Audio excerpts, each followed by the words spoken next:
I know it's here somewhere. Finally. Oh, it's time for the doctor.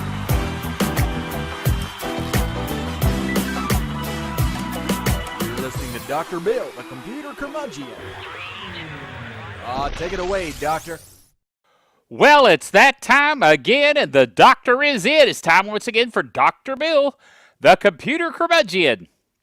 We have another show for you this week. We have a show for you most every week, except the weeks we don't. In which case we don't have a show. But this week we do. Yes. Well, we are proud members of the Tech Podcast Network, techpodcast.com. If it's tech, it's right here on Dr. Bill, the computer curmudgeon. We're also proud members of the Internet. I did it again. The International Association of Internet Broadcasters. I seem to be determined to call them the Internet Association. They're the International Association of Internet Broadcasters. Hey, I eventually got it right. Yes, Fred. I eventually get a lot of things right. Anyway, we have some exciting things to talk to you about this week on the broadcast, netcast, whatever this is. This thing that we do. LibreOffice version 6 is out. I said it would be out sometime around the first of the year. It is now early February, and it is out. Actually came out, I think, January 31st, if memory serves correctly here. LibreOffice 6. Now, I downloaded it. I installed it. I tried it. It's fast. Much faster than the version 5.4, which preceded this edition, which is version 6. Apparently, it's been rewritten. And it's been rewritten using C++ because it installs these C++ libraries when it installs. Yes. So if you already have the C++ runtime libraries installed, it won't install that. But if it does not have them installed, it will install it. It's smart that way. Anyway, LibreOffice 6 is out, and it's fast, and you should try it as soon as possible. Alrighty, let's move on, shall we, to the next item, which is, as I scroll in my blog, the blog, of course, is drbill.tv, drbill.tv, as it says there on the screen. All right, Apple's iTunes Analytics, almost an alliteration, show podcast listeners are really out there. Hi. Yes, they're really out there. They now have these podcast listener statistics, which if you are listed in iTunes, and if people are listing on iDevices, iPhones, iPads, whatevers, they get registered or noted in the statistics. I don't think you get registered or noted in the statistics if you are not using an iDevice. Apple is just very Apple-centric that way. But at any rate, it is good that they now have some method of demonstrating that people are out there actually viewing and listening and things of that nature. And now, I started saying now a word from our sponsor. We don't have a sponsor at all. But we do have a YouTube rant. This is my official YouTube rant. And I'm just going to read it off the blog because I don't think I could say it any better than what I say on the blog. Okay, folks, it's time for a bit of a rant. For those of you that are not aware, YouTube has in the past paid YouTube creators based on ad revenue generated by people watching their videos on YouTube. At least that's how it's been up to this point. You have to enroll in their monetization program and agree to allow ads to be shown during your videos. You can opt out of this, and you might want to if you're a nonprofit organization. However, it's always been beneficial to earn at least a little revenue off of people watching your videos. This was a nice feature to those of us that put videos up on YouTube. However, YouTube has just changed the rules to make it harder to be eligible for monetization on your YouTube channel. In order to qualify, you have to have at least 1,000 subscribers, and those subscribers must have watched at least 4,000 hours of your videos over the last year. Now, for those of us that have small channels and less than 1,000 subscribers, we are eliminated from any monetization opportunities on YouTube. Now, to be fair, I've never made much money off of YouTube videos. In fact, months go by before any ad revenues generate enough financial benefit for them to pay out anything to me as a video poster. It was kind of nice to occasionally get a check for a small amount of money that could then be used to offset the cost of equipment, items I might be reviewing, and other various costs involved in producing a channel. It never rose to the level of earning enough money to support myself by YouTube. However, to me, that's not the point. If ads are going to be shown on my channel, oops, I scrolled past. Let me scroll back.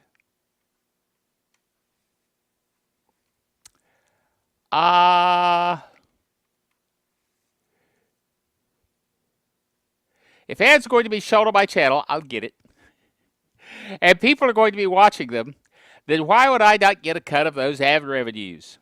It only seems fair to me, no matter how few are watching or how many are subscribed.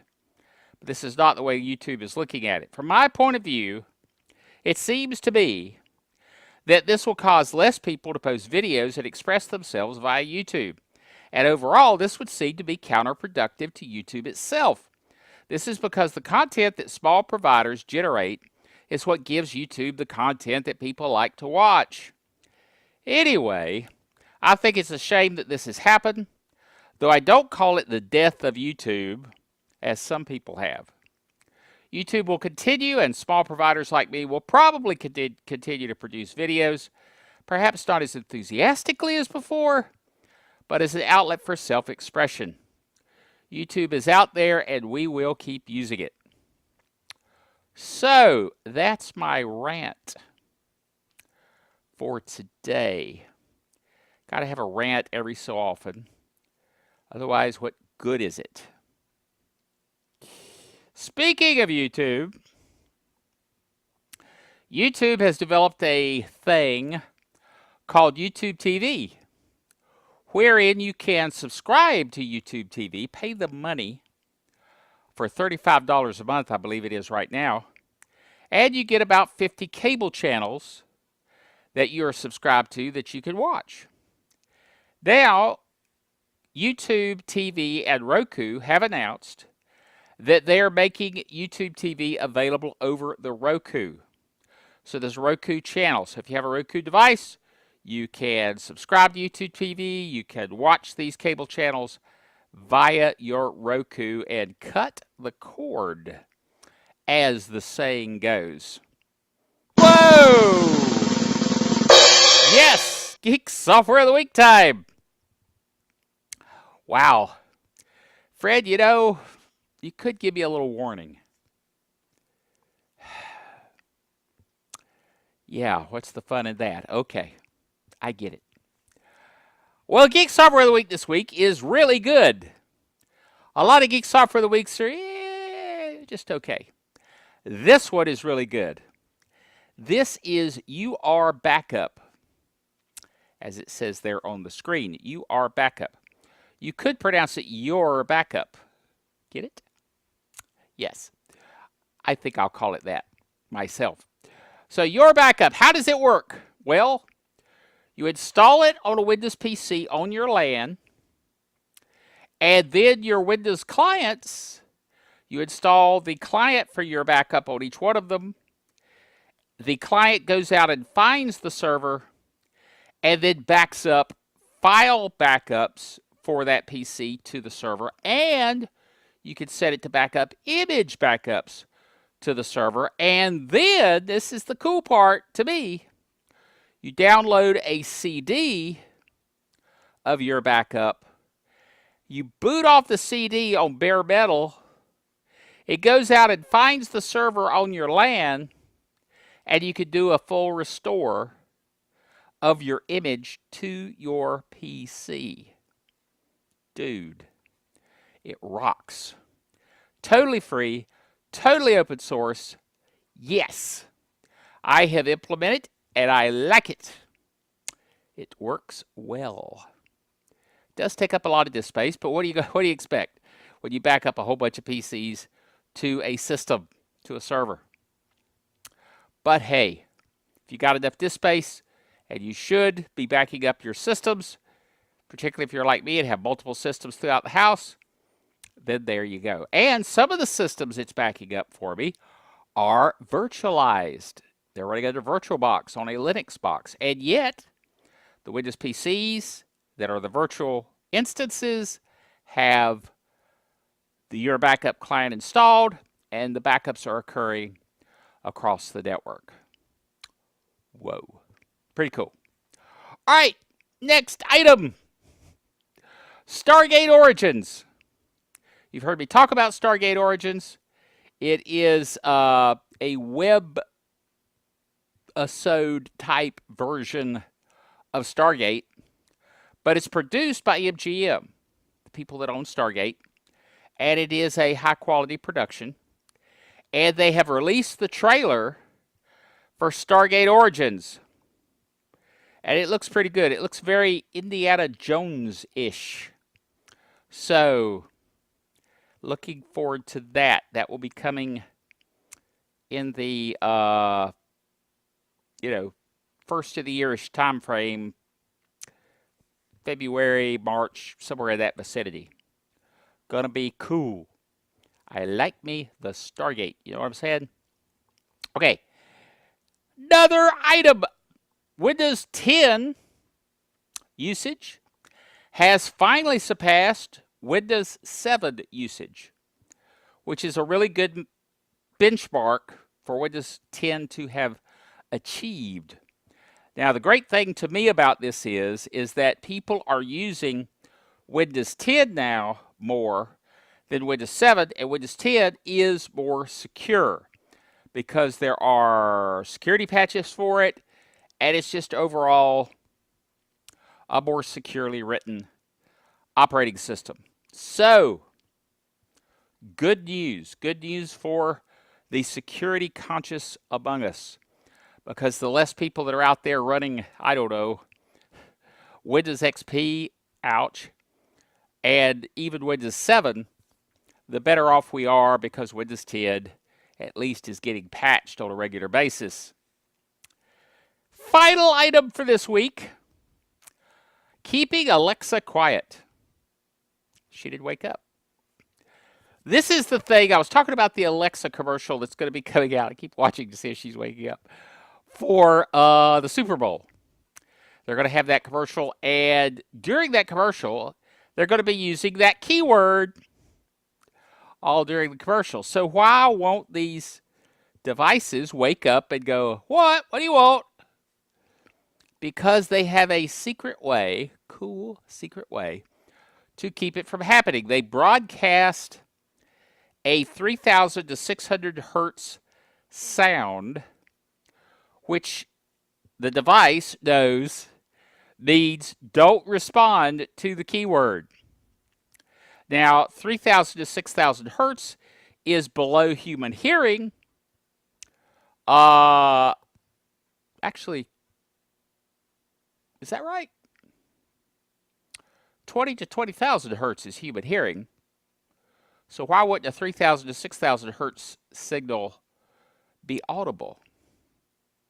Anyway, perhaps in the article here they have the wrong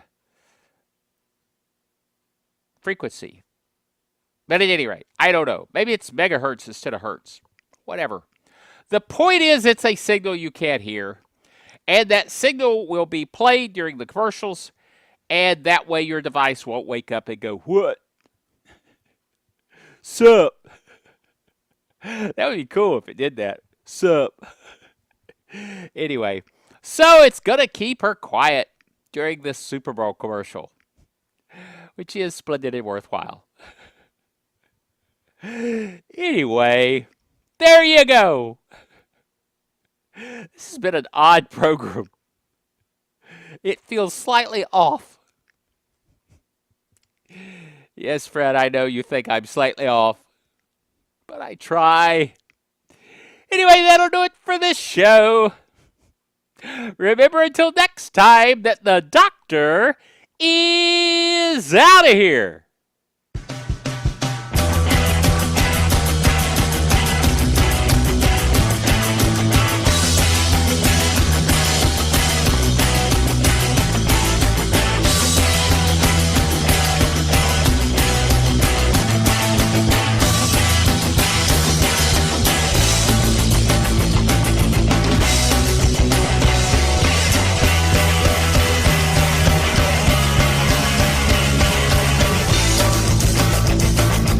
Dr. Bill, the Computer Curmudgeon, is a production of DrBillDaily.net with all the honors, rights, and privileges thereunto appertaining.